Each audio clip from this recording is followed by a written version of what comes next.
Namaste. Very good morning, good evening, dear friends and masters. As you think, so you become.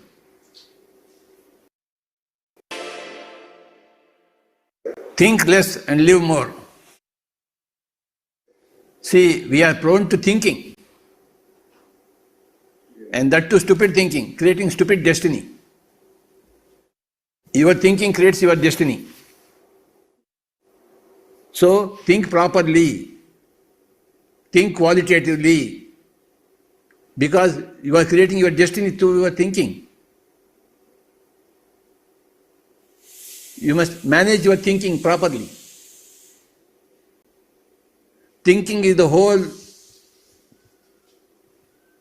point.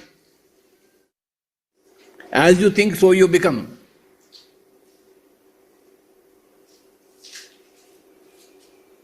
There is no negativity out there or positivity out there. You are negative or you are positive, according to your thinking. Your thinking creates your destiny.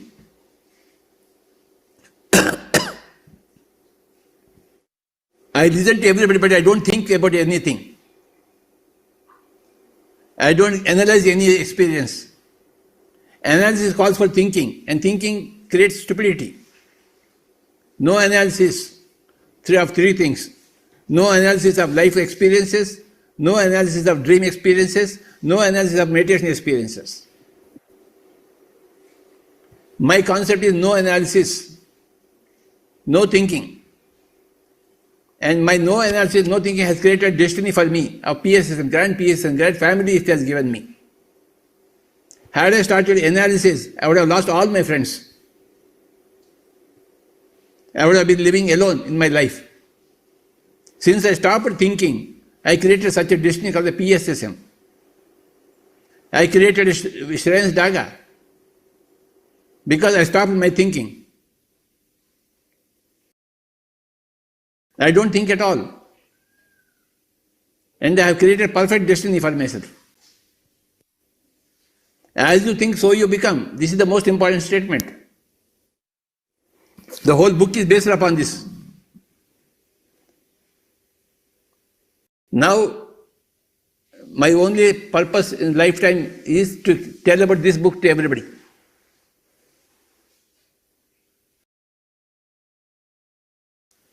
So, think properly. Don't analyze much.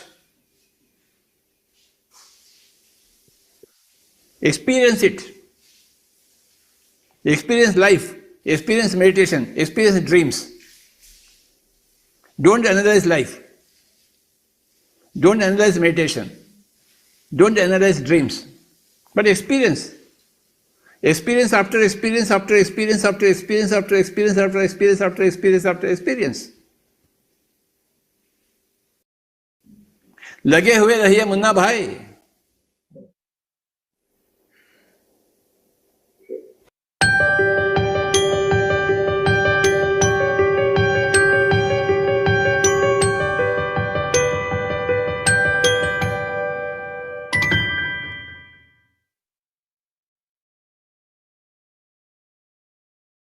Namaste. Am I audible?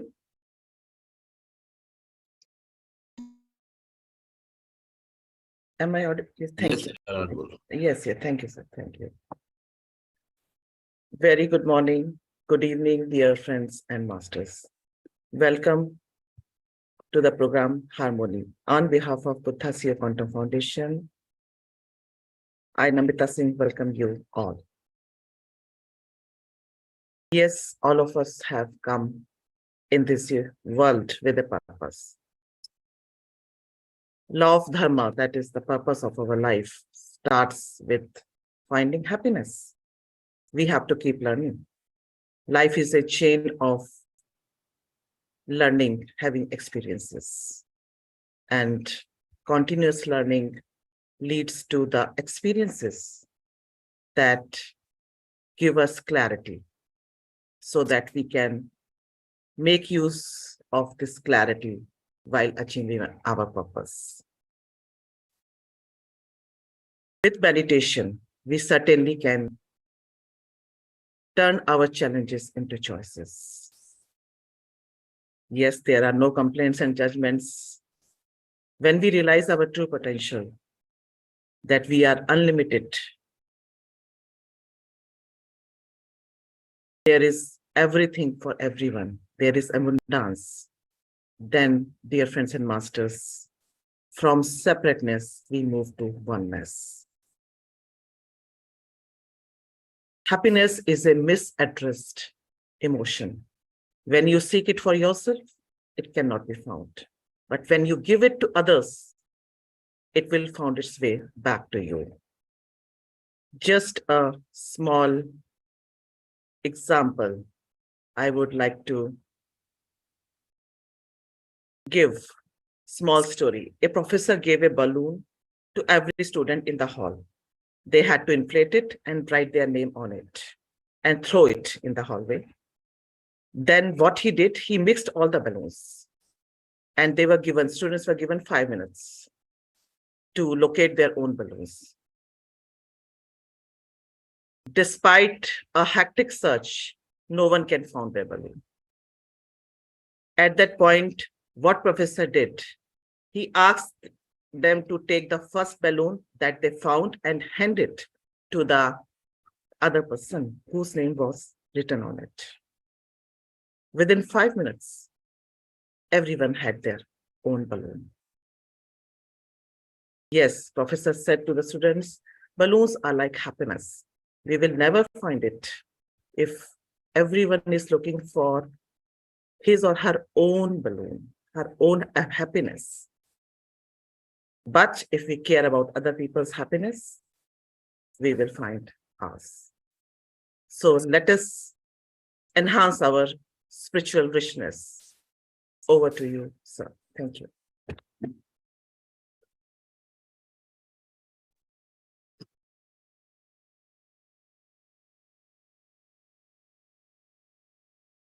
Thank you, Namita Madam. Happy morning, dear friends and masters. Wonderful afternoon, morning, evening. Spirituality is living with contradictions, paradoxes. The continuing spectrum of experiences are there. That balloon story can be told differently. Everything is there. This end is there, this end is there.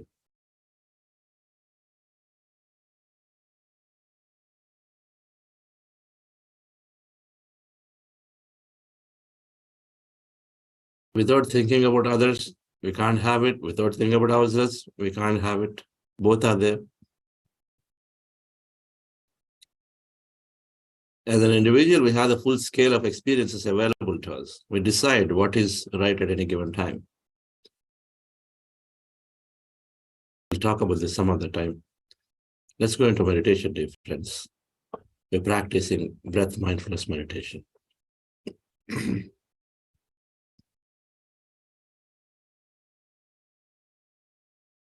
We're observing our normal natural breath. Our goal is to merge into this greater energy that we are. Forget about ourselves. Rest our mind fully. The goal of breath mindfulness meditation that we practice every day is to rest our mind fully. So we recharge ourselves, reprogram ourselves, but we also merge into this greater emptiness that we are. We seem to be very intelligent.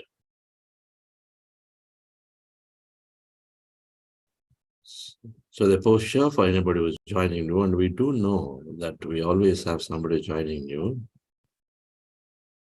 The technique is simple. You sit down in a chair on the floor, as you see in the picture, with your legs crossed, fingers into fingers, hands rested comfortably in your lap.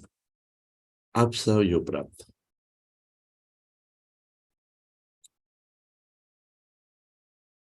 When you observe your breath slowly, you go into meditative states.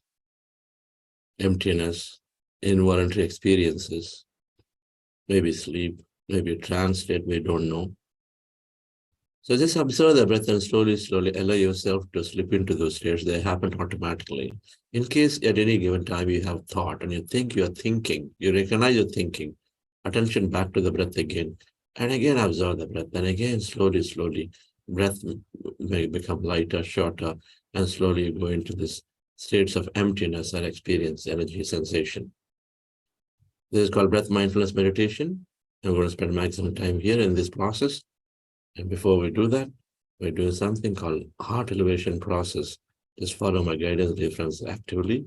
Do it for a few minutes. That makes us conducive more deeply for breath mindfulness meditation. Relax yourself. Sit comfortably.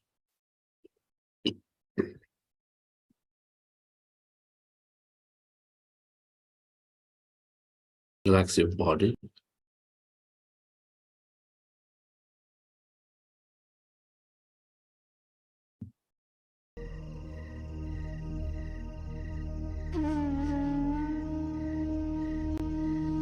And slowly, let's go into breath mindfulness meditation.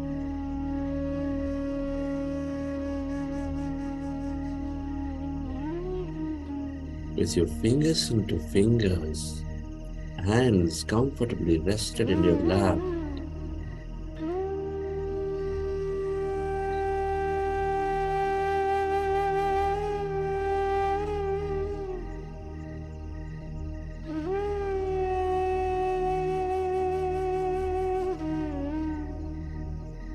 Observe your normal, natural in-breath and the out-breath, dear friends.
Allow yourself to merge into your in-breath and the out-breath.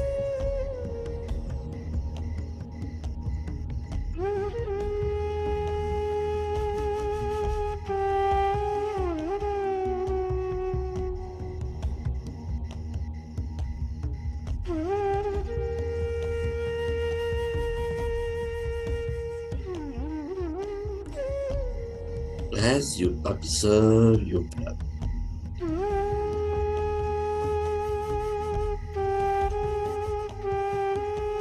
allow yourself to experience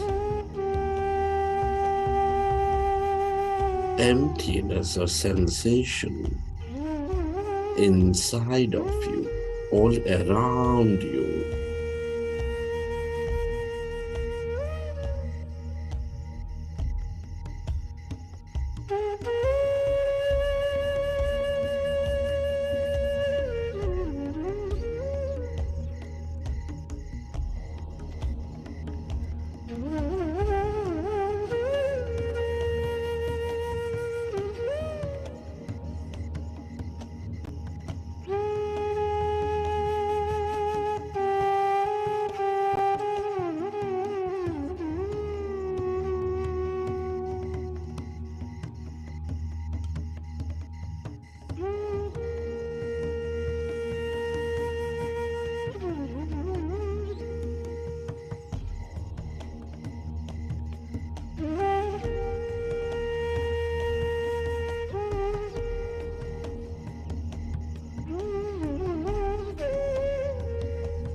Allow yourself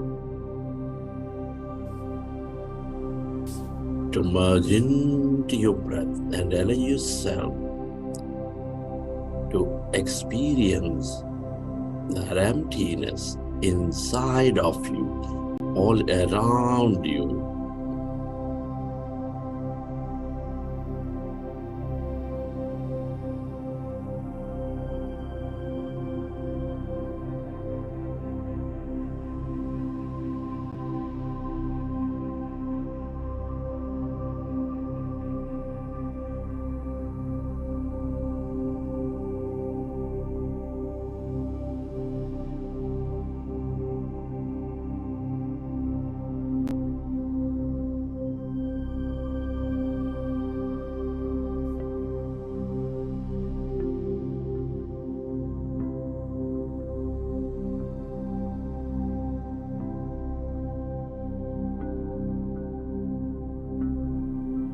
Become aware of that emptiness where there's no body, where there's no thing.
all emptiness is energy.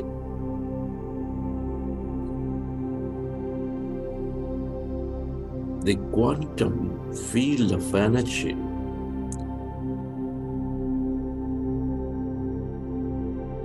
that intelligence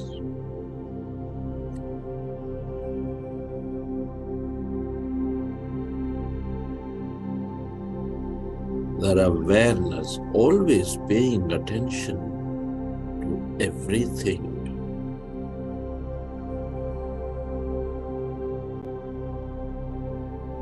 Allow yourself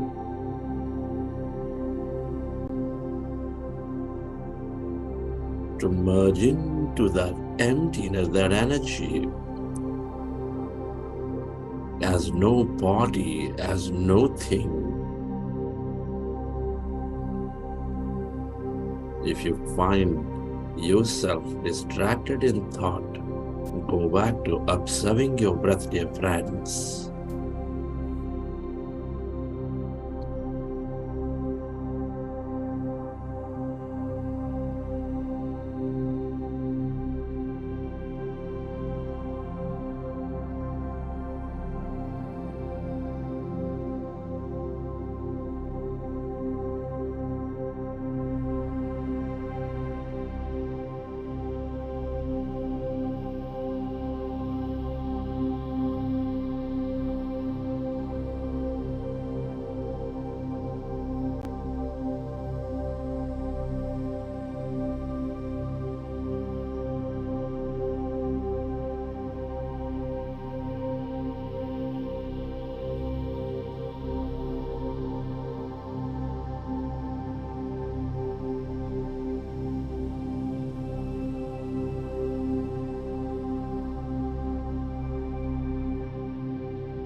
Stay aware of that emptiness, that energy. We are less matter, more emptiness.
Relax your body and let your autonomous nervous system repair your body.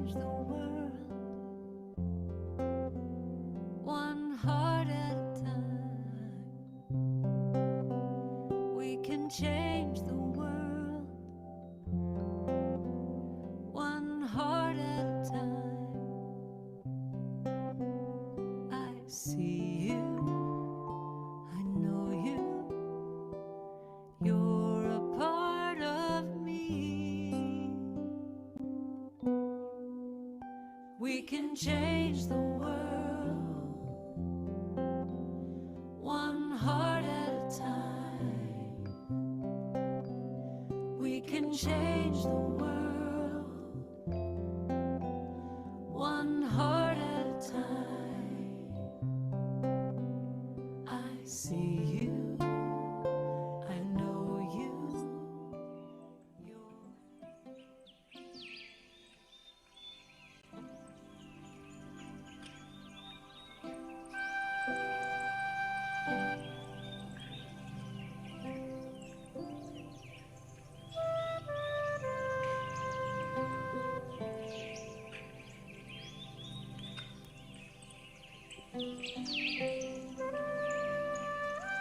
Recollect your experiences from the session.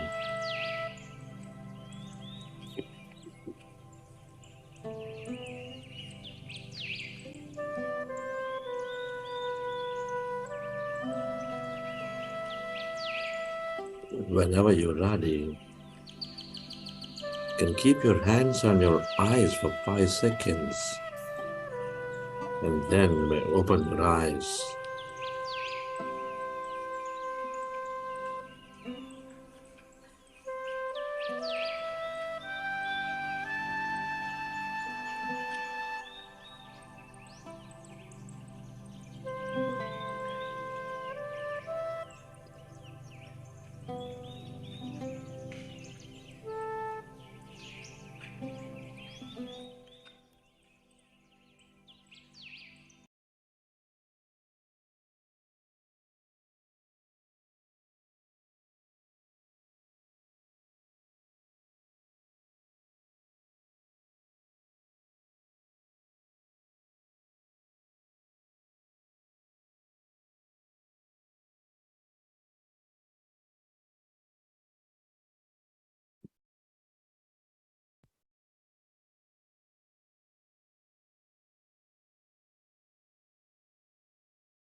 Okay, dear friends. Hope you enjoyed the session.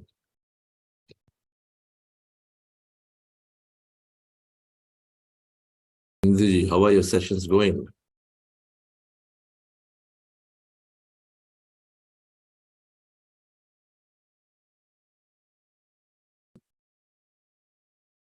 Like to say something?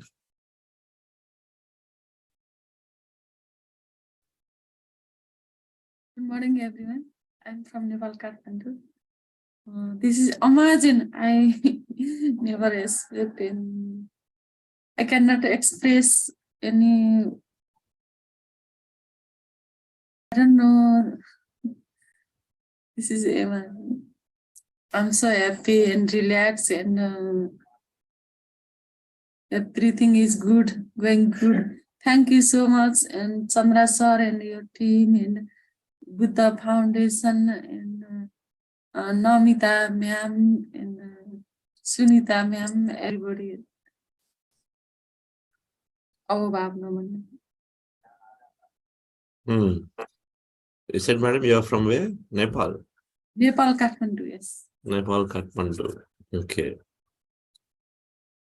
You have beautiful wall pictures there.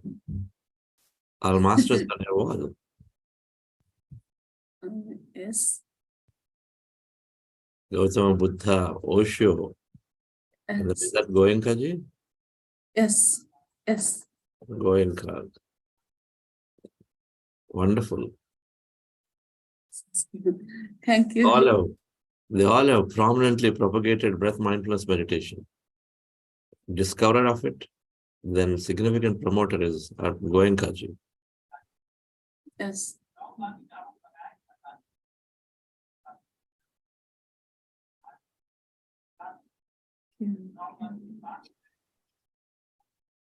Goenka is my first of all, and I went in Vipassana in before 1 year, 10 days Vipassana. Then he is my first guru, and I respect and every word are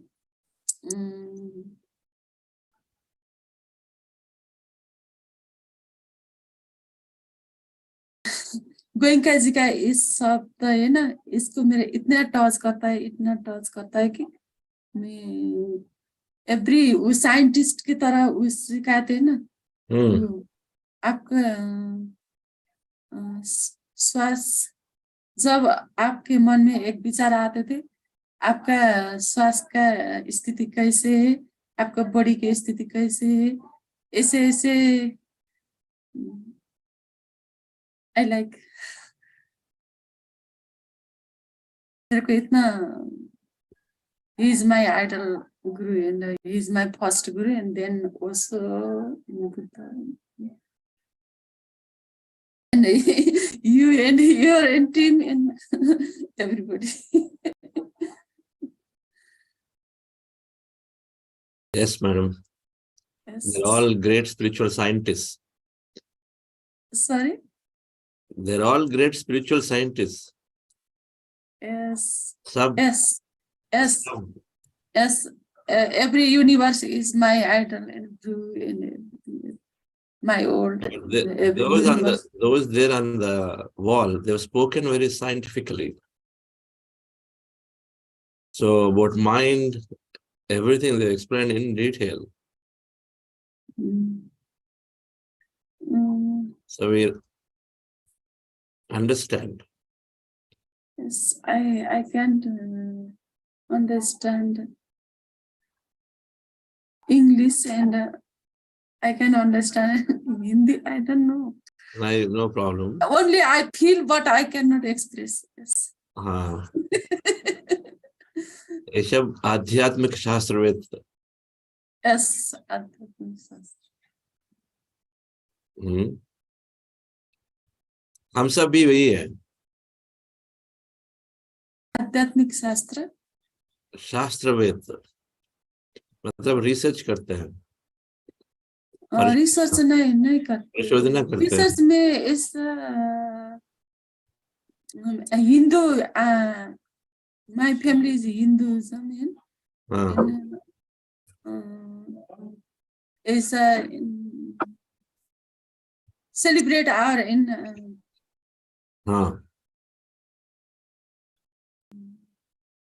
like Dasai, like Deepavali, like is my mother is always I don't know, I don't know. Sanskrit, I don't know. My mother always in worship in God and a flower, and I say don't this only you can meditation. आपको ये मूर्ति के पूजा नहीं करना चाहिए mom, भाई you आप क्या कर रहे हैं, ऐसे ऐसे मैं बोलती हूँ, वो बोलती है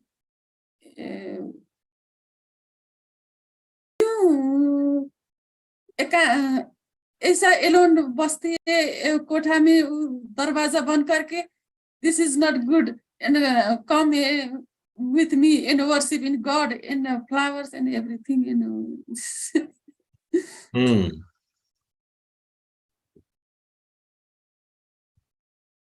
हम सबका एवोल्यूशन है. तो आज एक बहुत इंपॉर्टेंट टॉपिक में डिस्कस करेंगे. मैं इंग्लिश में भी करूंगा, लेकिन आपको ये सब टॉपिक पीएमसी हिंदी चैनल है, पीएमसी हिंदी. यस, वो चैनल में पीएमसी हिंदी. ओके. वो यूट्यूब चैनल है, इसी वर्ड को आप टाइप करके वहाँ ये सब सारा इंफॉर्मेशन है. ये सारा अभी मैं जो एक्सप्लेन कर रहा हूँ इंग्लिश में, वो किसी रूप में है, वो सब है उधर। तो आप पीएमसी हिंदी में जरूर वहां जाइए, वहां से हिंदी ग्रुप्स को कनेक्ट करके आपका प्रैक्टिस और बढ़ाइए,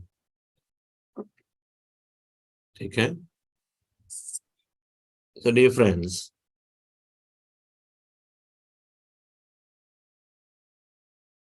we are Sorry? talking about spiritual intelligence. We're talking about spiritual intelligence. One of the most important aspects that we all look to investigate is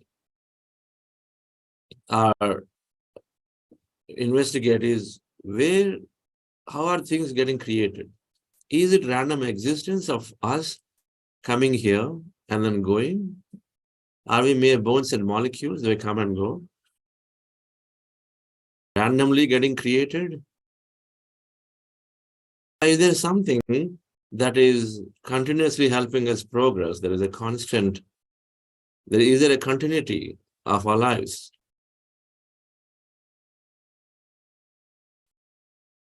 Why is it that somebody at 5-year-old, a 5-year-old boy, doesn't have an arm? Why is that those who are doing great works, what we society thinks are not really doing good karma, punya, are all good deeds they're doing, but then suddenly they find themselves losing everything, are not losing their full health. They're there yesterday, but today they're not there. If our notion of good things is always lead to good, then why is that happening? How is it possible that a 15-year-old, a 20-year-old is able to run a large company without having experience? How is it possible that an 80-year-old is singing like Lata Mangeshkar ji? Where is that coming from? Without any training.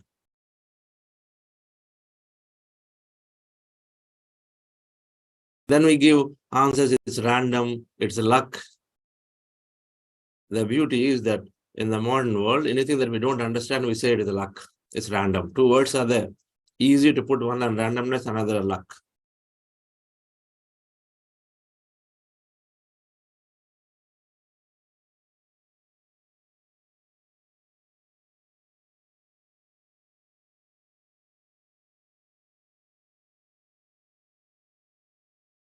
Somebody may say,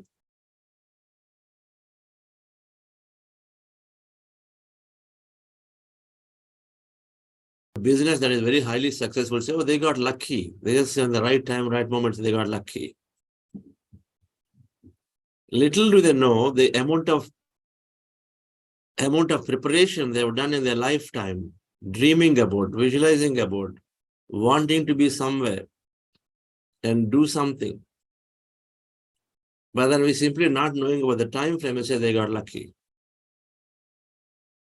When we have a smaller time horizon, then we have these concepts of luck and luck when you can't explain, or we have a concept of failure and success.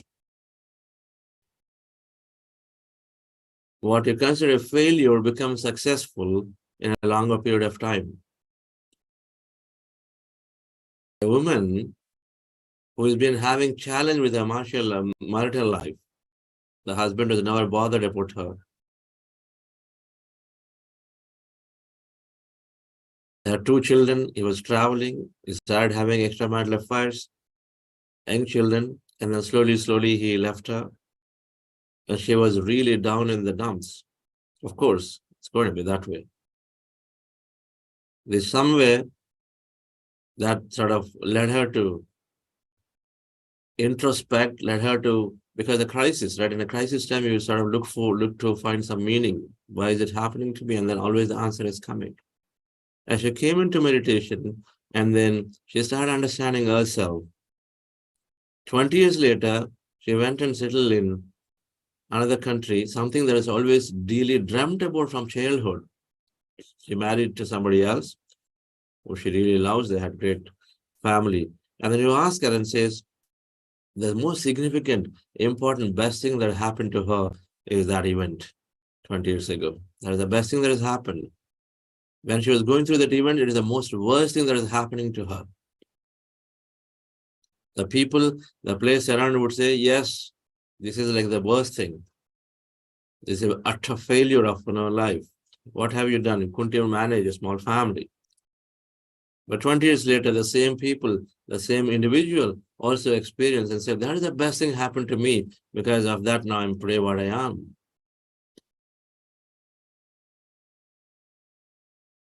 We all have our own events of our life. The point, dear friends, is that we need to increase our horizon of viewing. We need to start questioning, and there is this huge spiritual science that's supporting of how this nature is created. Random existence is what the science that cannot explain is saying is random existence. But then there is this whole spiritual science that is being explored significantly. Is there any amount of literature based on experiences that people are documenting again and again and again. If under given temperature and pressure, you conduct an experiment, it gets you certain results, and then repeat it again and again, and gives the same result, then you say that, yes, this is true. That's how scientific understanding works. When we did that research, and then every time we see similar consistent results, that in every sessions, every meditation programs, we see that people that are saying that they're healing or on the way to healing, that number is always oscillating between 58 to 70%, somewhere there.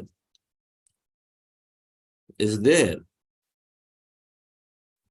Carried, supported by, they're coming back and telling us again and again that we are healing and healing and healing. And so then you cannot discount and say, this is all, they're just feeling that way, but it's not true because it's not documented.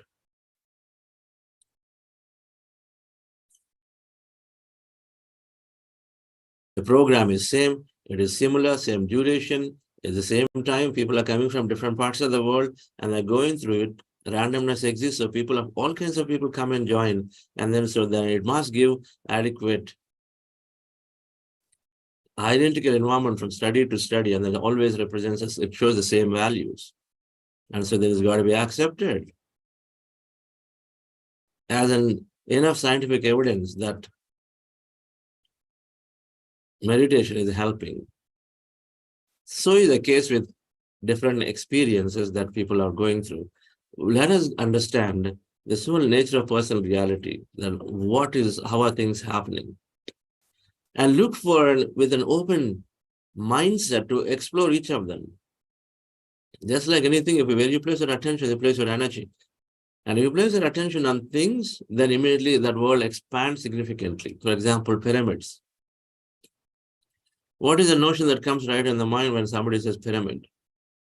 Oh, it's a place of mummies. Whatever that has been told to us. For some people, it's a place for mummies. Oh, no, mummies, they're all dead bodies. What are you talking about going into pyramid and meditating?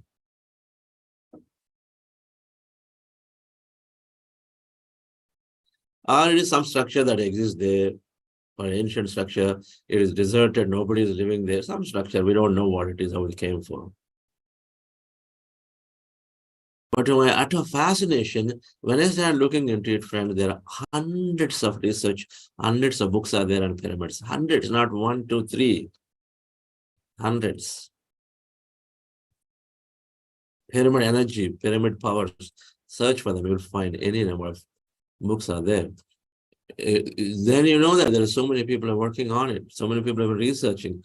Every subject is thoroughly investigated, so is spiritual science, which is explaining very, very clearly how that 6-year-old is able to sing like Lata Mangeshkar, why that 4-year-old doesn't have an arm, and why the person for the last 10 years is feeding 100,000 people every day is suddenly collapsed out of heart attack.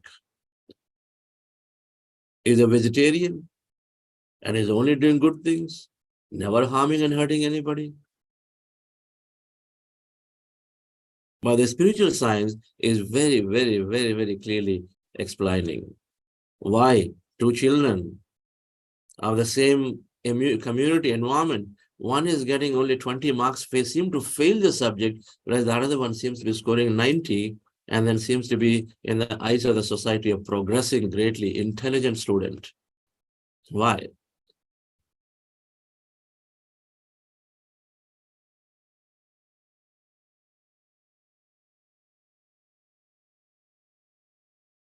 We all are coming out of colleges, we go into workplaces, and then no two people journey is same.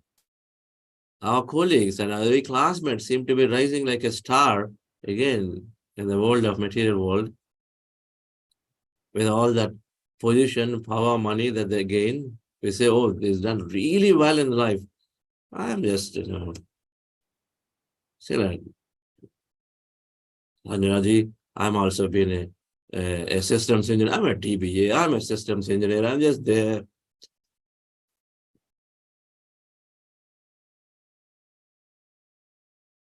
Why is that? Some seems to be going significantly in the world of, because it's nature of personal reality.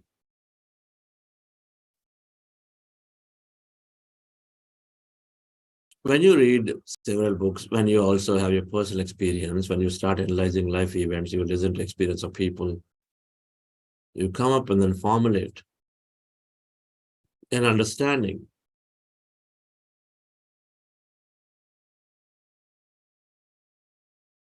Patriji spoke about this subject quite well, and every time he spoke about this, and of course he spoke about this quite a bit in Telugu. And it made references to this are there in A Soul's Journey, in Nature of Personal Reality by Seth, The Soul's Journey by Peter Richelieu. And then I'm sure several other books that are there, references at different levels. But we could try to understand everything that's happening from beginning to end and continuation through this subject. And all of that can be postulated into 6 theories. Theories are there, then you have examples from each one that individually you can apply that theory into our lives to see what it is, right? Like mathematic theorems, right? They are there because they're truth statement, and then you can put and say, oh, this is based on that theorem, this theorem, like that. Everything originates from emptiness to emptiness. Everything originates from emptiness, or that energy of the consciousness.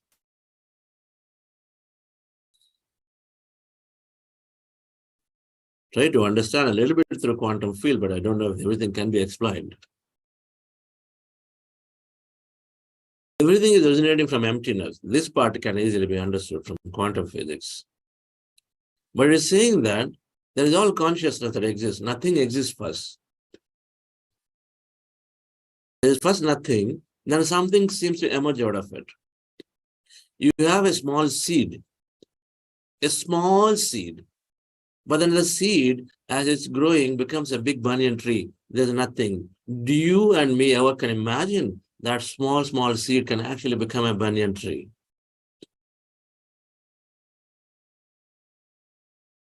You go to a movie theater and there is a big screen. You have nothing, it's just a plain screen on it, right? There's nothing is there. But then suddenly the projector starts, then you start seeing a completely different, there's a big story. You see the Bahubali, you see Avatar too. Unbelievable, imaginative story that immerses you in it as if that's real. There's nothing, the screen is nothing, but something came on there, and then you see a big story, a big movie. It's full of emotion that captures you. A stone is there, and you see the stone is of no use. That stone, no, this has no use. But a sculptor takes it and starts sculpturing on it, and then chiseling, and then suddenly you start seeing beautiful Buddha emerging, beautiful statue, beautiful faces emerging. And you say, oh, the stone. That stone that has now no value there, but suddenly becomes the most highest prized possessions of people, because it emanates such a beauty out of the stone.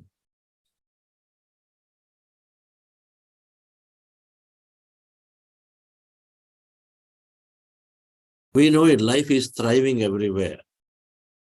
Life is thriving everywhere. We don't even know how, the plants just keep springing up, right? You know it. And if you leave a place which is got full of gravel also, but after a month or so, you start seeing life comes out of it. From there, I mean, gravel is like hard stuff that doesn't support life, plants. When they come out, right? You know that. Grass comes, little tiny plant comes out of a building corners, you know that. If you own a house, you go into corners of it where you don't attend and see from the walls, the plant's consciousness is coming up. The point, dear friends, is everything is originating from nothing. First, there seems to be nothing, but comes out somewhere, and then it takes a different form and a shape, and then comes back as something else. A tiny insect of some form becomes caterpillar, and then slowly, the caterpillar is doing so much good to the world. I've been reading up about this caterpillar versus butterfly. What is the significance? Apparently, 20% of the vegetation is taken by the insects. And one of the significantly supporting insect here is caterpillar, which takes and produce a lot of nutrients by chewing the leaves completely and then helps every other community to thrive.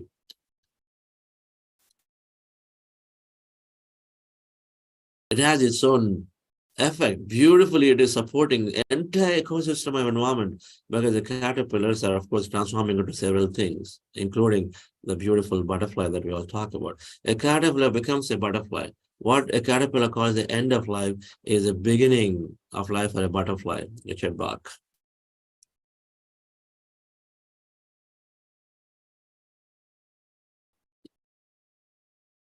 So we are saying that there is no end to this thing that are originating from emptiness to a form, that form changes to some other form, to some other form, to some other form.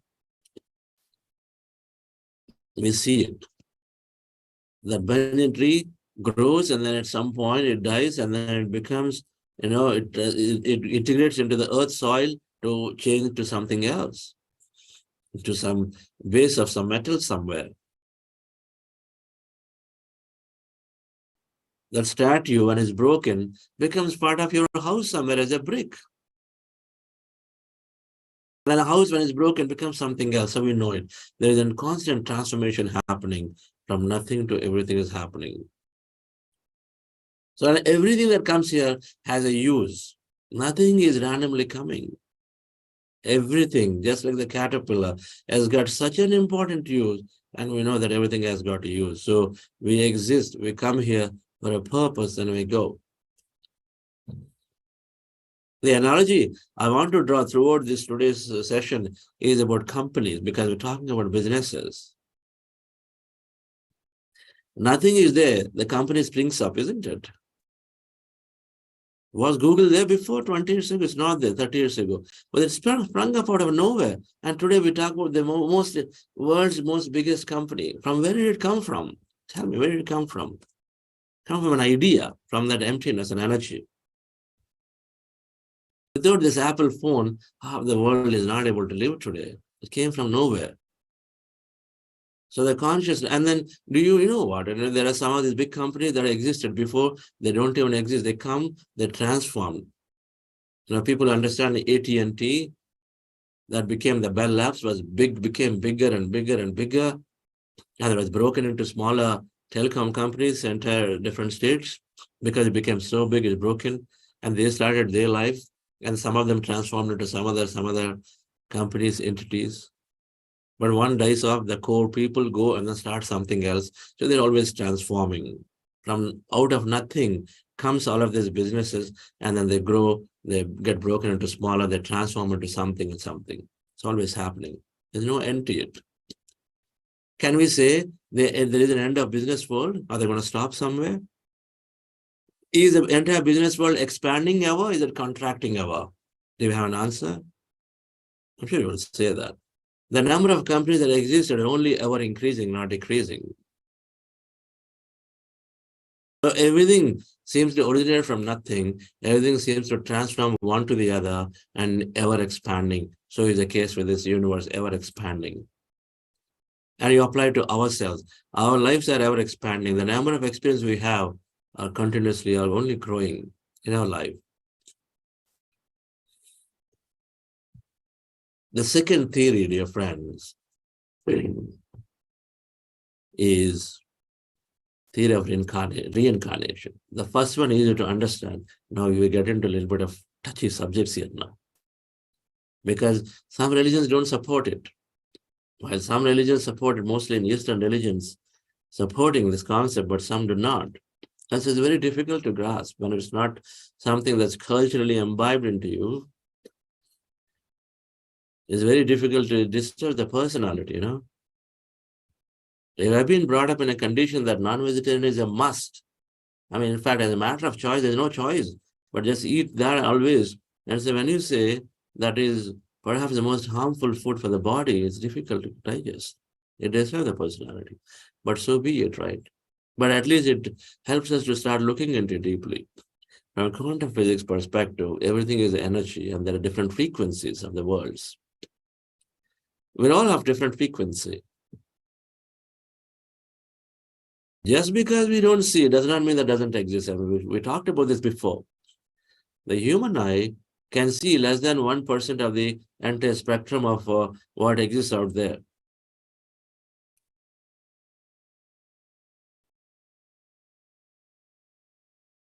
We see less than 1% of the spectrum does not mean that what we can't see does not exist. What we can't see does not exist. What we see is certain level of certain frequencies. The frequency maps are well documented. I don't remember all the frequencies, but one side we have radio waves, one side we have X-rays. We don't see X-rays, we don't see radio waves too below, less frequency, too high. So we see in between what is there.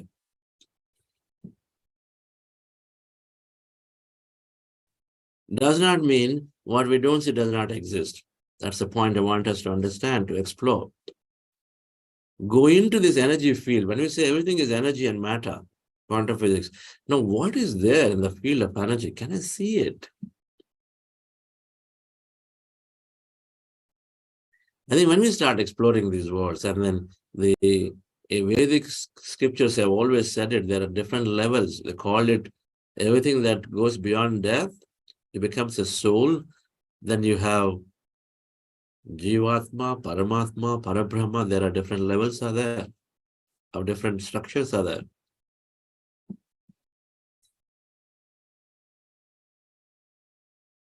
But from energy, we become matter, and then from matter, we seem to go back as energy to come back to matter, come back to energy. This is at a quantum physics level, but the point here, dear friends, is that reincarnation is happening.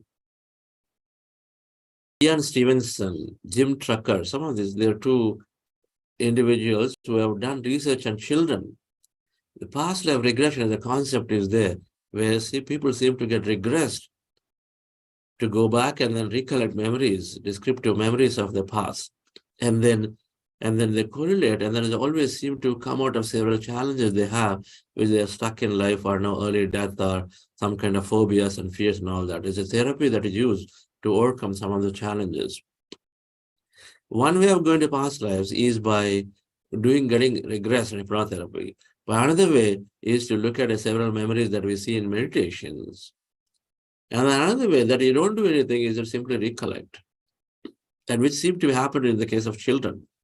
Because you always said children below 5 years are spontaneous, they're godlike, they're not conditioned, they're living of their current spontaneous, what is coming to them. They're not conditioned, so they speak whatever comes to them. And so Ian Stevenson, who is the head of psychiatry at the Department of in University of Virginia, and then subsequently Dr. Jim. And so initial interesting thing was that they're given funding to disprove that the whole parapsychology, paranormal psychology does not exist. Disprove that it doesn't exist. Or disprove the whole concept. But they went about studying, and they studied on these young boys and children who spontaneously talk about, hey, I was that, I was this, and then I can tell you this happened to me.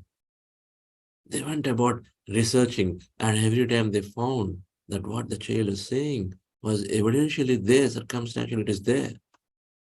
They're talking about a previous life, and they went and they did the research to go to the places where they're describing, and they found it. Dr. Ian Stevenson. You can search for it.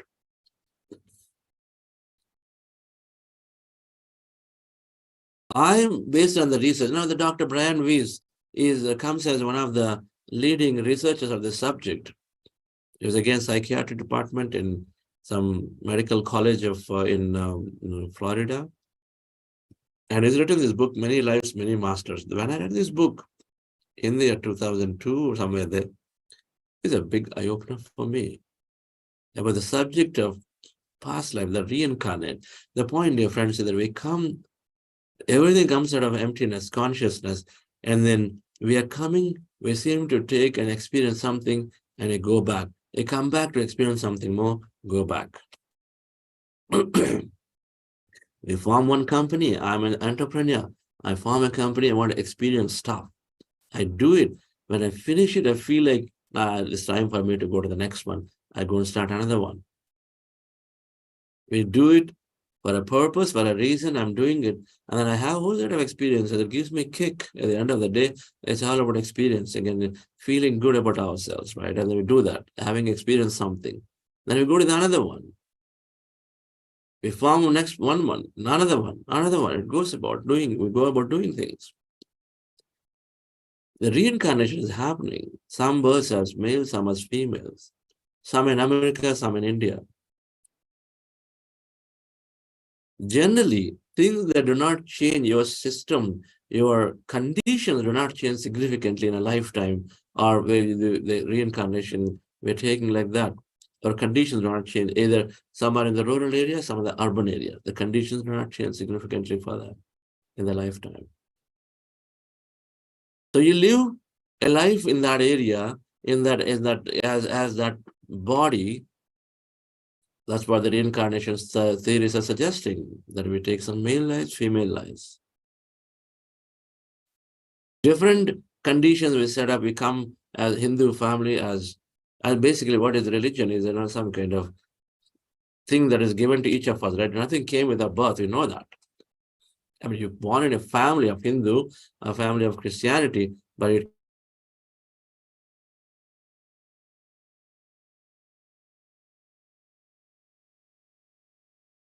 and so that we can live in a society together. And so it came. So some are living on a certain cultural values, religious values, some are giving on certain values. So we all are born into different religious values.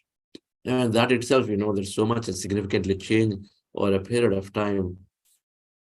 While I'm considered Hindu, I'm not even sure, because it's not documented, when my family in the chain, perhaps actually from some other religion, became Hindu. Possible, right? You know that. 20 generations before, nobody knows. Depending on their financial conditions, environment, there could have been a switch also happening. And so that I'm this. And so you can explain sometimes why somebody feels, while in a Hindu body, feels literally somebody else.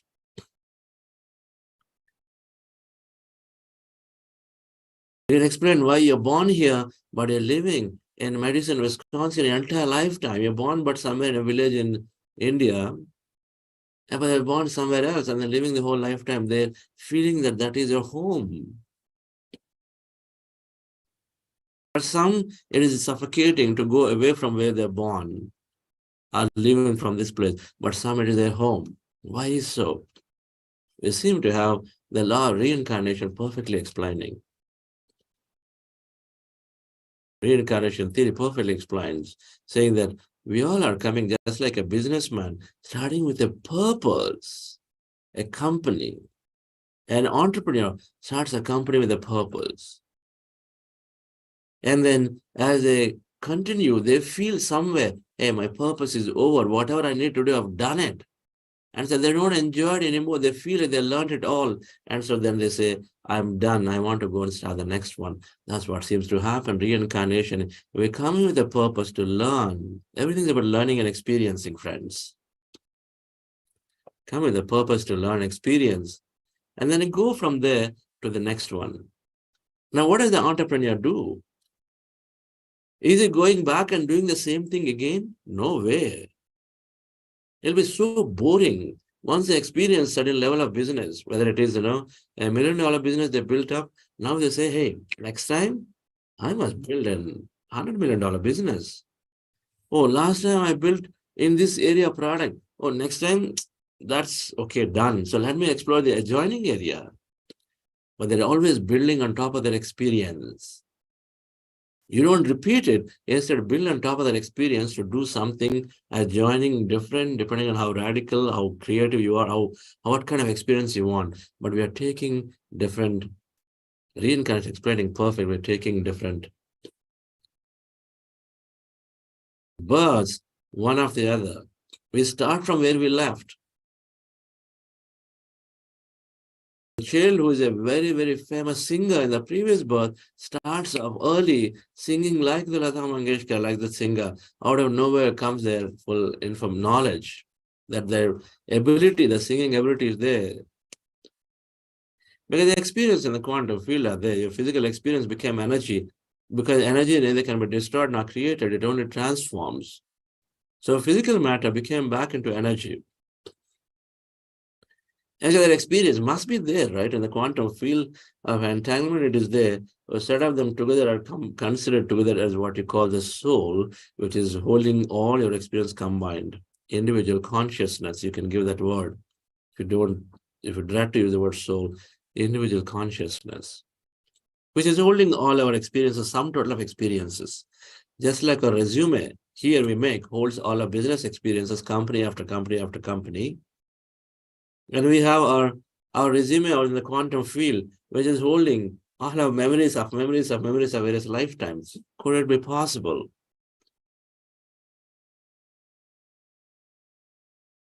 And just the way when you go into a fifth company and then we draw from the experience of all 4 companies from before, if you documented enough, if you recollected enough, then we remember to go back and then draw from that experience. And so utilize it in a fifth one. What not to do, what to do. Same thing, differences seem to happen here. Out of nowhere, some of these insights come to us because we've done it. We've done it before.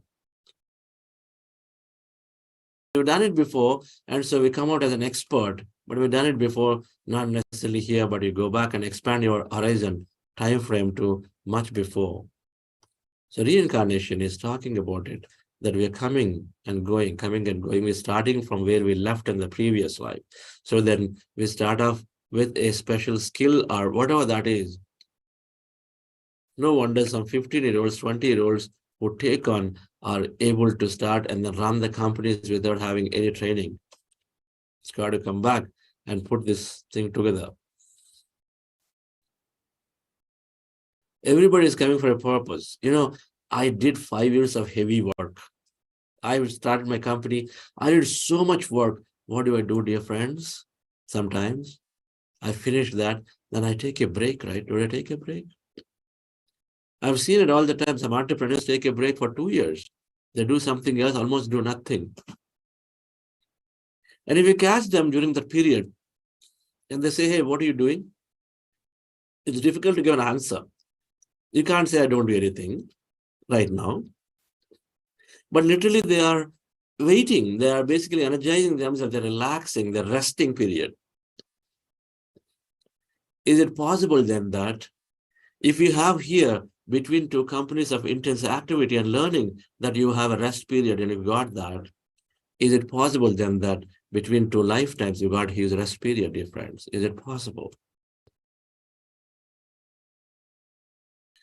Some entrepreneurs, what do? They finish heavy work and a lot of work, and then they want to rest. They go into a large company where seem to have, take it easy, slowly do things. I'm not saying all large companies that way, but you get, the benefit of having so many people, process sort of slow you down, and you seem to have your own time back in many ways. So an intense learning in a startup, and then in a slow period, almost status quo, slowly things go. In another lifetime, as if nothing is happening, slow. That's why you'll find some people who don't seem to do anything in their whole lifetime. They're happy the way they are. They're happy the way they are. They're sitting at home and then able to wake up, eat, and then go and then probably watch a movie, go nature walk, come back, sit down, have lunch, and then do something and then do it. That's it. That's the life cycle. They're happy. But when we don't know, we tell them, hey, why are you wasting your time? You are a lazy bum. You just all the time sit down. Can't you do anything? The whole world is doing something. Come on, go and do it. Not knowing, as parents, we push them, not understanding. It is the rest period, friends. It is a rest period. Recognize it. If you have a plan for you, everybody has a plan for themselves for the whole lifetime. You've got to recognize that aspect of it.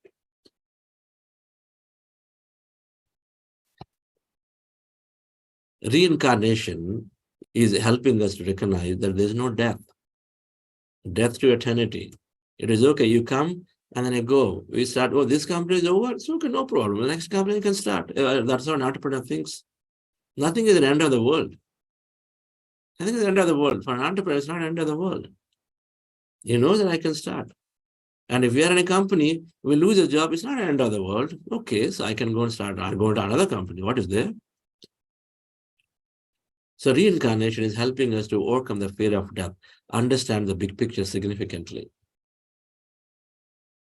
Do I have access to it? Our meditation absolutely can give access. What are those meditation experiences? We start putting them into the perspective. Why do I suddenly see somebody that I never even imagined and dreamt about? A master sitting there next to me in my meditation. Where is that happening? Why am I feeling deeply connected as some lady somewhere in the past? I feel like seeing myself there. We got to put them into perspective. In meditation, we do see past, we do see future. We see the glimpses too. Sometimes we see deeper things about ourselves. We get to know of ourselves. We have to reveal of ourselves. Just that we have understanding of the past and our past life experiences here with the businesses. And we draw in from each company the purpose, what have we achieved it. And so what I should be doing now. We know that. When we remember it, we know what I should do now. We forget because the conditioning around us is saying that, hey, you come here to only earn money and then settle in life, do this thing, earn that life, and then produce kids. This is the whole culture. And so we forget what we came for. Purpose is forgotten. If we leave a child as they are, then sure they are as they're going up, and we know it. When you don't condition the child, they are able to bring up what they really like, and then so they're able to align to that.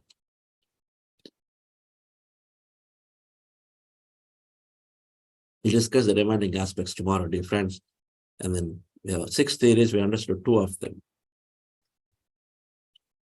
Theory of consciousness, theory of reincarnation. We have 4 more. Theory of cause and effect. Theory of constant progression. There's only progression. Cause and effect is everything because there is an effect means there is a cause behind. We can easily understand this. If I'm seeing a failure, I must have thought about it significantly. Thoughts create reality. There is also a cause and effect. Theory of constant progression. There's not a failure. There's only growth. There's only experience. There's only progress happening all the time.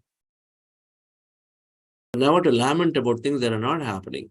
And theory of meditation, law of yoga, which is as acting as a catalyst to significantly shift the life before meditation, life after meditation. We do it differently. And theory of infinity, which is saying that there is infinity of experience eventually. We come to the conclusion that the infinity of experience never limited. And so the life becomes absolutely unbounded, unlimited. We're going to learn those as we go along. Thank you very much for joining. Amrita Madam. Yes, sir. There is an announcement, and I am sure you know it very well. Yes, it is regarding the book club sessions. A reader grows with the book, and the book glows with the reader. Yes, today's track is You Are the Placebo by Dr. Joe Dispenza. We cannot create a new future if by holding on to our past emotions. So dear friends and masters, here is a golden chance to expand your consciousness. Do join in. Morning session starts from 8:15 a.m.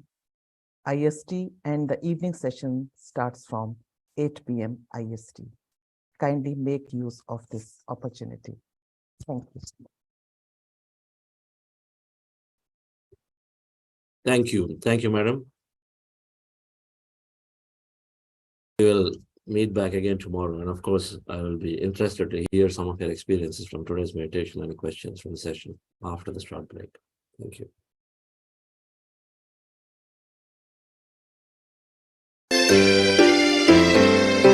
A little thank you can go a long, long way. So when you're grateful, that's the thing to say. And when you notice the things that others do, it's time to say a little thank you. You can write it in a note or say it on the phone or give a little treat to show your gratitude. Or you can share it in a post of what you love the most. And always have a grateful attitude. A little thank you can go a long, long way. So when you're grateful, that's a thing to say. And when you notice the things that others do, it's time to say a little thank you. You can sing it in a song or Yes, we have Srinivasa. Please unmute yourself. Yeah, Namaste ji. Namaste Namita ji and Chandra ji and all the other members. Today I just like to share some feedback, like the things which I liked very much are the two principles of which Chandra ji explained. The emptiness to nothing to everything, and when he gave the examples like a white screen projecting a which is empty and plain and simple, and when projecting the it will project a wonderful movies like Bahubali or Avatar or wonderful things like that really give a clear understanding from nothing to where, and also some examples of companies like Apple and Google or something where AT&T which they were not existing at some point of time in the past, like 30 years or 100 years back.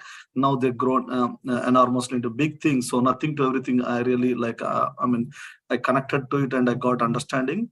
And I also worked for AT&T company, like, so I could relate more now when he gave example of AT&T and Bell Labs. I could relate myself very well. And the other thing, the second principle is from theory of incarnation. I got some 50% of understanding. I'll try to see the replay if possible and get more understanding on it. But I with this theory of incorporation, like I got one idea I will tell you, and I don't know, Chandra sir, like because you told like to tell or express so that we'll get some affirmation or something to do it rather than like telling after doing it, something like that. So I want to affirm my beliefs or thoughts. So I just want to share here. I have when I like when I'm in some excited state or some whatever the condition of my mind, but I will get positive thoughts and good thoughts. So one of the thing is I had a good belief on our Indian system, what we call Vedic or Ayurvedic or Sanatana Dharma or whatever you call that culture. I have very much belief on it, but due to some reasons of the Western influence or Britishers coming and occupying us or whatever the reasons, Muslims countries came and occupied or whatever, I'm not blaming others here. I'm just trying to take, instead of blaming, I'm planning to take a ownership. So something happened or influenced, and it changed to a different side from our Sanatana Dharma to a different angle, what it is currently. But I'm not 100% happy, maybe 70% I could say now with the current. Say for example, in the past when we are completely Hindustan or whatever Indian culture, I like it, say example 100%, whatever currently going on, I only like 75% of it. So I want our culture to get back in our country first, and India to come back. No, it's wrong. to first come back to our own culture, like where we are from, where are our roots from, like Vedas, Upanishads, Shastras, whatever, to that, and believe our system of science or education are we are well advanced in those old ages itself. So I want that India to first come into 100% of that state, and then spread out that Sanatana Dharma to the entire world. If it is good, like if India comes followed and took a first position in the world, come rise to a first position in the world, then everybody will automatically follow. So I have goals first of all to bring India into the #1 position in the world. I may not live until then, but since you gave me the concept of this reincarnation, I have now a belief if I couldn't see the results now, I may have more chances or more reincarnation to see the results. So what I'm thinking is I'm sowing a seed now, and I want to make sure it grows a little bit and make sure it sprout out like with some small stems and leaves, and I'll make sure it will get enough sunlight or water and other resources to grow it. I may not live in this janma, whatever you call in this birth, to see it grows big and get the fruits, and I will not eat fruits maybe, but I want to make sure it grow and someone will take care or someone will enjoy the fruits or benefits of it. And if the reincarnation is really true, I'm believing now 99%, but if it's true, I'll get a reincarnation and I will be seeing the entire world getting, I will see the fruits. So that's my thought process. I don't want to talk much. Yeah. Yes, sir. And one last topic. Yeah. Experience your lives. Explore it briefly. You got an idea. Explore deeply to formulate. Once you have a personal experience of it, then if so, the ifs will drop. The word if will have to drop. If means doubt. And for meditators, as you understand it more and more, you drop the word if. In English language, you'll drop the if. If means doubt. That means we are creating a second possibility. Yeah, making But it. leaving that, but you're absolutely right. So you understand it, you explore yourself. In the quantum field, it's all one. In the quantum field, in the universe, in the existence, there's only one. Aham Brahmasmi, Tattvamasi, Sarvam Kalvidam Brahma. That is the Upanishad statement. Sarvam Kalvidam Brahma. A person in America born in a different religion is Brahma. Person in India born here is Brahma. Sarvam Kalvidam Brahma. Aham Brahmasmi Tattvamasi. So who is greater, Srinivas Garu? Who is greater? Is army greater because I'm anywhere born here? Am I greater? Or somebody else is greater? How do we sell? If our own Upanishads have said, Aham Brahmasmi Tattvamasi, Sarvam Kalvidam Brahma. The law of consciousness is saying that we are taking different experiences. Nothing is lesser, nothing is greater. I'm born in India. Doesn't necessarily mean I'm any greater. India by itself is not necessarily any greater, neither is America. There are situations created in the minds of the people through various understanding. Good or bad doesn't matter. Ultimately, it's an experience. But you said one point, I really love it. You said, if this is good, it must go to everybody. You said that. If this is good, it must go to everybody. I really love that point. We take the best from everybody. We take the best. You know, there are 100 meditation techniques that Osho talks about. Osho, if you look at Master Osho, he is one of the best authors of Master who tells us how to lead life beautifully, live for yourself, and so then you radiate. We talked about 100 meditations. Then Patriji said, only one meditation. Why confuse people with so many?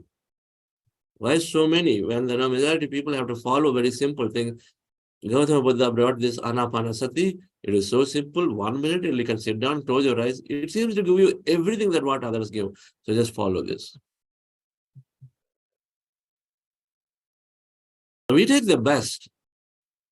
So I love everything about Osho. I do not take all different meditations. I only take breath mindfulness meditation because I don't want to further waste my time in trying many things. Instead, I've decided for myself, this is the best and I'm using that. Because this can be done by a 2-year-old, this can be done by somebody seriously ill on the bed, he can't even get up, can still do it. I can't do my chanting, I can't do my dancing meditation if my body is not supporting. Neither can I do an airport. Breath mindfulness meditation, doesn't matter. I got 5 minutes, I sit down, close my eyes. So I take it as the best meditation. So we learn best from everybody. Doesn't matter who that is from. We learn best from everybody, take it, and then apply it. Right? But ultimately do what we like to do, because ultimately we got to follow a dharma. Dharma is to follow feelings. Yeah. True.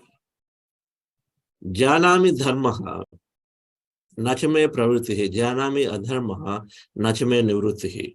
This is from Bhagavad Gita.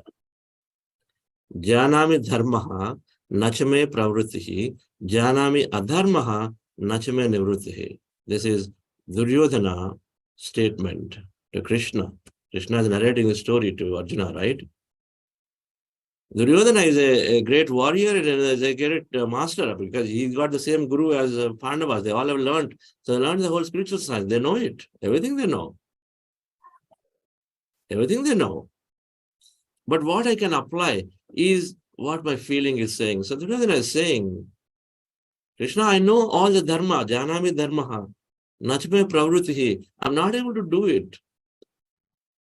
Janami adharmaha. I know what is adharma. Nachame nivrittihi. I'm not able to not stop doing it. What to do? I know all the dharma, I'm not able to do. I know all the adharma, but I'm not able to not stop doing it. Nachame nivrittihi. So what is Krishna's So answer for that? that's why the last statement of Krishna in the Bhagavad Gita is Yadha ichchasi tadha kuru. Yadha ichchasi tadha kuru. What you feel is right. Ichchasi, yadha ichchasi, how you feel right is what you do. That's what he told Arjuna. I tell you, you are saying that no, you're going to kill this person, that person, all your family members, and so you want to just go away. But Krishna is saying, where is birth, where is death? Who is your who is your mother or father? Kastvam koham kame janani, kame tataha. This is Adi Shankaracharya. Who is your mother? Who is your father? What are you? Where is all this coming from? So Krishna is giving all the knowledge and saying, ultimately up to you. I tell you, you have come with a purpose, you must do your purpose. But you want to just not do any of this now and then go away? Up to you, but you got to do what you really feel inside that you must do. Then Arjuna rose to the occasion and said, yes, now I understand it. You removed the wheel from my thing. I got this mask. I got temporarily attached. I thought this human body is real.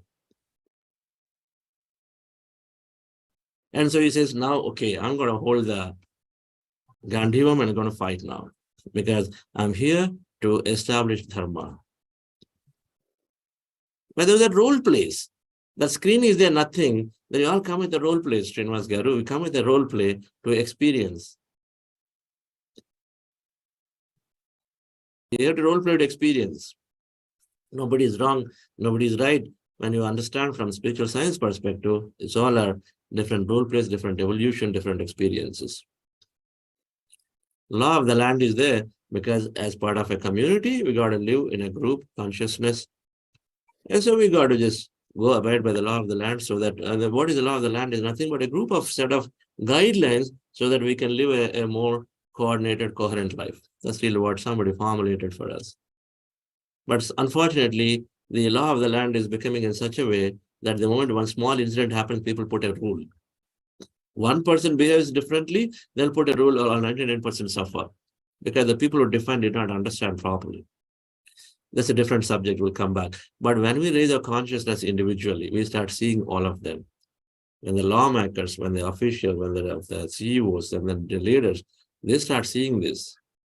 Then they start valuing freedom more, and then they start putting the right guidelines so that we all can live very coherently, respecting each other. It's going to happen.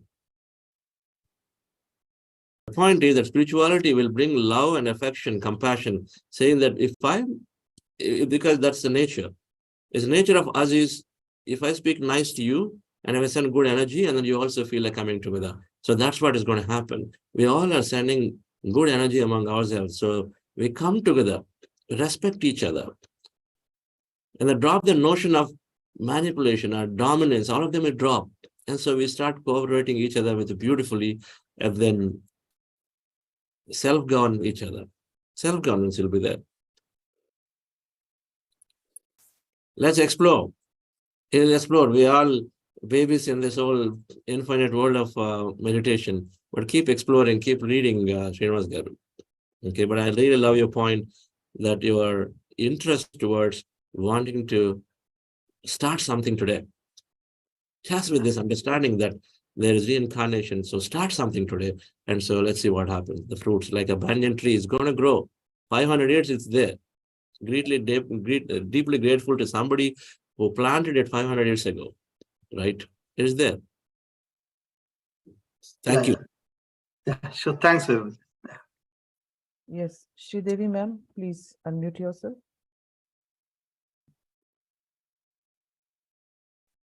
Yeah. Sridevi ma'am. Yeah. Thank you. Thank you, Chandra sir. Thank you, all masters. I've been enjoying these sessions a lot. And I started my journey. This is my third session, the 40-day session. I started last year in August. It is just beautiful, beautiful. I'm so grateful to be part of these, and and just the journey is so beautiful. So all I want to share, I have a lot of experiences, again, small, big, or whatever, the changes that I can notice who I am before starting meditation, who can sit for this long, and where I came today is just, I can notice myself the changes. In beginning of this session, actually, this 30-day, I wrote a bunch of questions, actually. I haven't shared my experiences or anything, but I wrote a lot of questions. Every question has been answered by attending these, listening to the experiences in these sessions, and Saturday mass, sessions from Vinita ma'am, and then the Madhu and Ram, what they shared. Every question, everything, just I'm keep on checking. I'm taking a lot of notes. I'm reading the wisdom note every day. And whenever my question is answered, check. So when Ramji, the other day shared one key for everything, for every problem, for every concern, for everything, that just stuck in my, wow, that's what's happening. Every answer I'm getting for everything that I wrote my questions, meditation, more meditation, or do every day. I thought I'm doing, one master shared one day that I'm doing 4 to 6 days per week, 4 times a week. And, one of the facilitator, he talked to, she said, no, every day, that is just, I took that. I thought, okay, I'll do in the starting 2 to 3 days in between these sessions. I've been regular in these sessions, but in between these, I'm like, okay, now then I progress to 4 to 6 and, every day. And Chandra sir, when you said that it's not linear, the experience is not linear, or the progress is not linear, it is multidimensional, that's another one. I got answered. Okay, that's it. My question is answered. The progress, or how long I sit in meditation. I was going to ask you, how do I prepare myself to do a longer meditation? But then that was Lawrence, one day answered, how did she change in one day? She flipped it. So just do it rather than preparing, that. So a lot of questions are answered already. I just thought I would share these experiences, what I'm going through. And then one thing, in between, I'm also attending some of the Telugu sessions. Yesterday, my morning, I'm in St. Louis.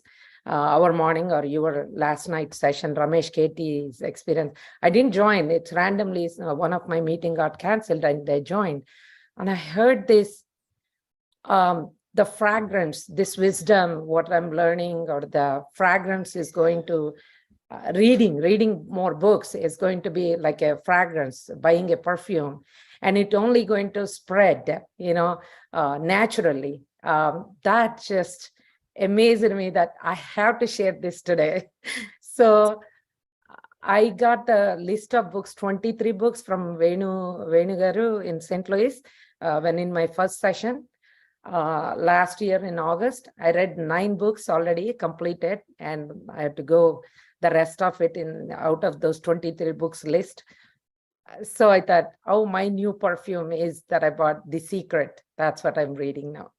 So thank you so much. These are what the things that I just want to share. And my humble request, when you come to St. Louis, please, sir, do a 2-day retreat or 1-day retreat, whatever that retreat, not just a one session, 1 hour session. I humbly and request you. Sure, madam.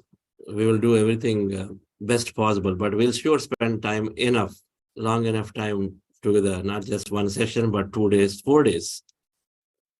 Time and place are not yours. Time and place are universes. Please understand.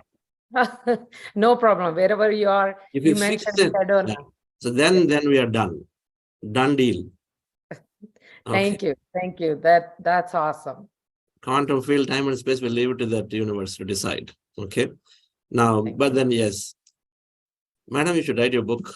Please write a book. Everything that you are getting, your answers are getting cleared. And so this is what my question, this is how it got answered. Can you write one? I'll tell you, it's the most valuable book. Oh, I never Every thought minute it will be the most valuable book. Please write it and start sharing. You can start sharing every day my newsletters. Then I started writing, and they didn't come one day, right? Every day I'm speaking, so it's something we keep improving, changing. Like yesterday's, hopefully, Nanaji Garu and Roja will translate. So that concept of why ashrams exist, we don't have newsletter, we're writing one. So like that, they all get accumulated, become a big stuff. So please start writing and then post it in the groups. Post it in the group. That small understanding that you had, right? Question. 100 days, like Sridhar Saraswati wrote every day one small message, and you've got 100 messages, very powerful ones. Like that, you will also create something. Sure. So when I'm coming in June, we will launch your book, okay? How about that? I'll start writing. That's it. In the sessions, we are going to launch your book. We release that book. Awesome. Wow. You automatically, I experienced that in something that I did in the last, month. So just clearing up. So I'll definitely start writing. Thank you. Wonderful. Thank you. Thank you so much. Yes. We have Ashok sir. Please unmute yourself, sir. My gratitude to Namita madam. I am also in Gurugram. You are also in Gurugram, no? So sometimes we'll meet.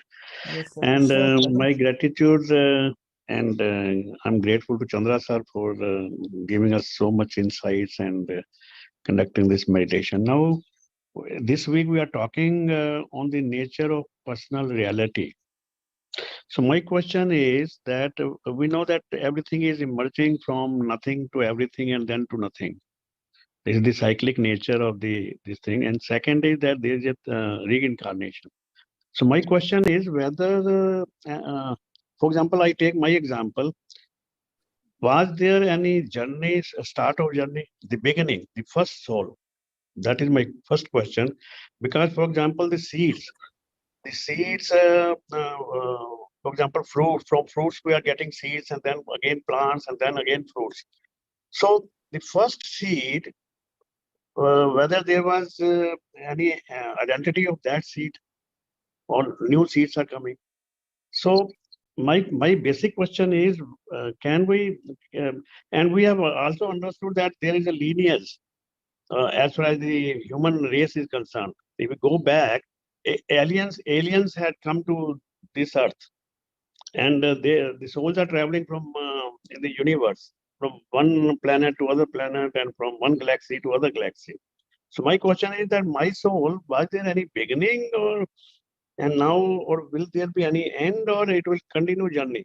And whether the bad karmas contract the consciousness and the good karmas expand the consciousness? Because I am trying to understand that there is an evolution of soul. So if I am in the human form, I will never go to the plant form. So these are my questions, which are small questions. Thank you. Small questions. You want the spiritual science to be explained. Sir, you read Michael Newton's books. Okay, sir. Michael Newton. Dr. Raymond Moody, Michael Newton, Brian Weiss, Dr. Newton Kondaviti. Okay, sir. You have to read some of their books. That Peter Richly, Your Soul's Journey. When you read some of these books, and then Lobsang Rampa's books too. Okay, sir. शुरू करिए एक book आप पढ़िए Dr. Newton का The Science of Past Life Regression. So everything you'll have a lot of questions answered. Alternative is PMC. Sir, Dr. Newton channel and search for any of these questions you asked, and then you'll get plenty of answers. There are so many other masters talking about it. Am I talking about them in some advanced program? I mean, I do talk about an advanced program in an online advanced programs or retreats. Sometimes they're all available. Ashok ji. Thank you, sir. We must study though. We must study within a given time frame, within the objectives of foundation. We're only talking about some of it, not all of it, right? But yes. Aap aaiye na, spend some time with us together. Let's do some satsang in the night. Kahin pe. So I am coming in the retreat. My wife. Whether we'll spend some time and answer all the questions. Yes, sir. And my wife is also, sir. She has also said yes. Yes. So we are both coming. Oh, very nice. Thank you, sir. So ek din ka session yahi hoga. Thank you, sir. Thank you. Thank you. Great, sir. Great. Okay.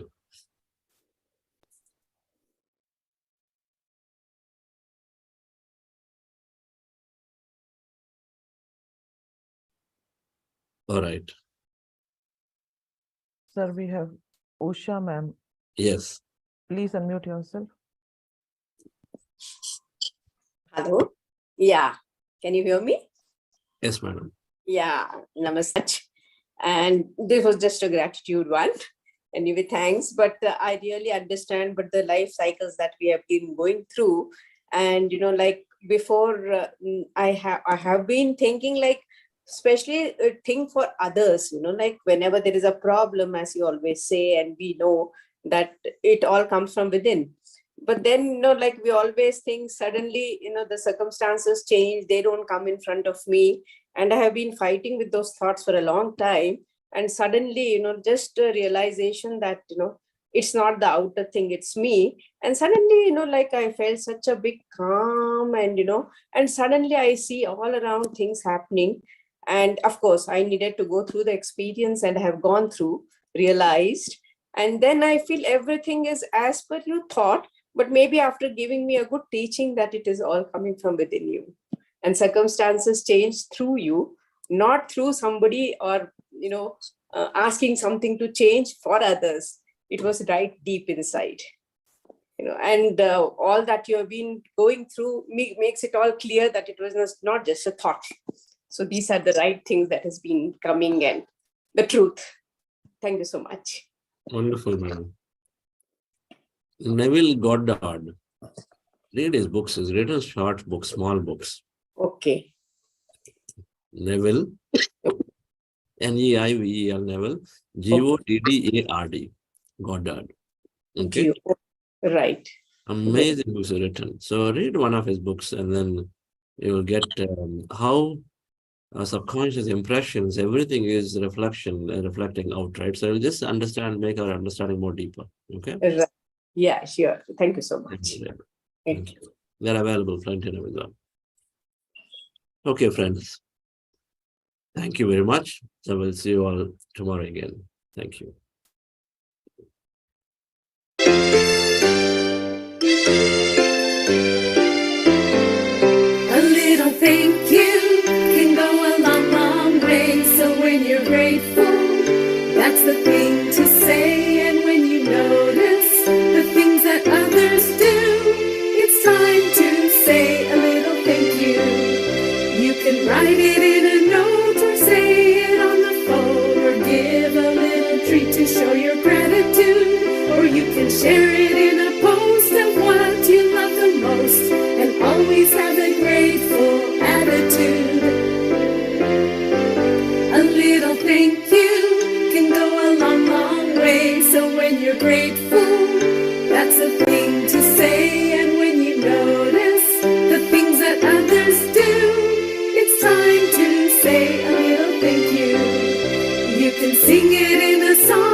appreciation, or you can send it in a card or shout it to the stars, or even give a standing ovation. A little thank you can go a long, long way. So when you're grateful, that's the thing to say. And when you notice the things that others do, it's time to say a little thank you. Yeah, it's time you say a little thank you. Thank you, dear masters. See you tomorrow. Have a good day, good night.